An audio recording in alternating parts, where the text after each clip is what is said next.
Oke, mari kita bedah satu topik yang menarik banget, yaitu jebakan warisan.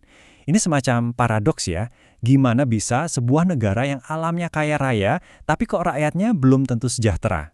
Nah, kita akan coba bongkar ini bareng-bareng. Kita semua pasti familiar banget sama kalimat ini kan?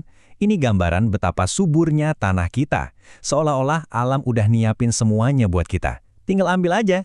Gampang banget kelihatannya. Tapi, nah disinilah pertanyaan kuncinya muncul. Kalau emang kita sekaya itu, kenapa ya rasanya kemakmuran yang sesungguhnya itu masih jadi PR besar? Inilah inti dari obrolan kita kali ini. Untuk bisa paham masalah ini, pertama-tama kita harus bedain dulu dua konsep yang kelihatannya mirip, tapi sebenarnya beda jauh, warisan dan nilai diri. Coba deh kita bayangin gini, sebuah negara yang cuma ngandelin kekayaan alamnya, itu mirip banget sama anak orang kaya, yang hidupnya cuma dari warisan orang tua. Dia punya banyak harta, tapi pertanyaannya, apakah dia punya nilai sebagai pribadi?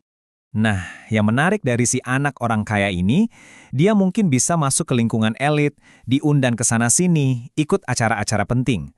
Tapi, posisinya itu cuma sebagai tamu kehormatan, bukan pemain utama.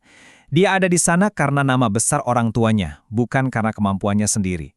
Di belakang, orang mungkin nganggap dia remeh karena dia nggak punya keahlian atau nilai yang dia bangun sendiri. Jadi intinya tuh di sini perbedaannya. Ada yang namanya nilai ekstrinsik. Ini adalah warisan. Sesuatu yang kita terima dari luar, kayak sumber daya alam atau nama besar. Terus ada nilai intrinsik. Nah, ini yang kita bangun dari dalam diri kita sendiri. Skill, kecerdasan, karakter, akhlak. Ini yang benar-benar jadi milik kita. Celakanya, kalau sebuah bangsa terlalu terlena sama nilai ekstrinsiknya, itu bisa jadi bumerang loh. Fenomena inilah yang sering disebut sebagai kutukan sumber daya alam. Kutukan ini terjadi ketika sebuah negara gagal total membangun nilai intrinsiknya.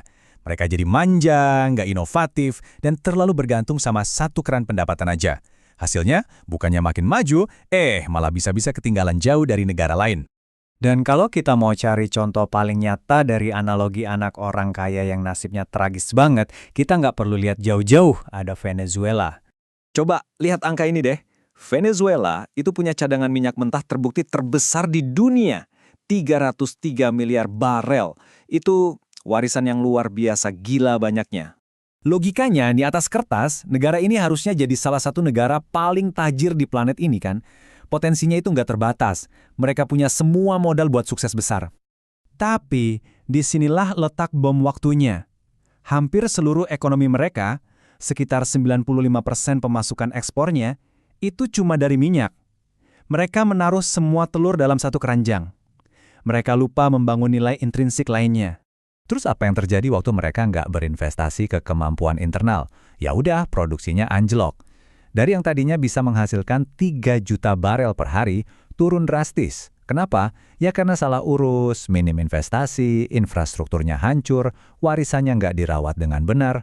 Dan dampaknya buat masyarakat, ini yang paling menyedihkan. Sekitar 80% penduduknya jatuh miskin. Pertanyaan sehari-hari mereka bukan lagi tentang mau liburan kemana, tapi besok kita bisa makan apa ya?